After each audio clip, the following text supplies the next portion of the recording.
வெரிகோஸ்க்காக செய்யக்கூடிய வேர் பொடிங்க இது. ஓ சரி சரிங்க. இது எப்படின்னா நம்ம பாலில் தான் கொடுக்கணும். வெள்ளாட்டு பால் ஃபர்ஸ்ட் குவாலிட்டிங்க.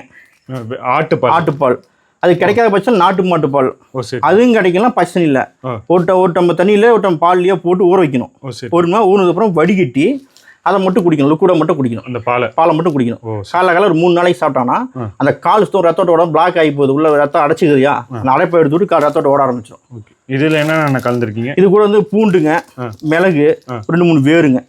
வேற அடிச்சு கூட கலந்துரும். வெரிகோஸ் ஆட்டுப்பால்ல தான் கலந்து குடிக்கணும். ஆட்டுப்பால் வந்து ஃபர்ஸ்ட் குவாலிட்டி. ரெண்டாவது நாட்டு மாட்டு பால், மூணாவது தண்ணியிலையும் குடிக்கலாம்.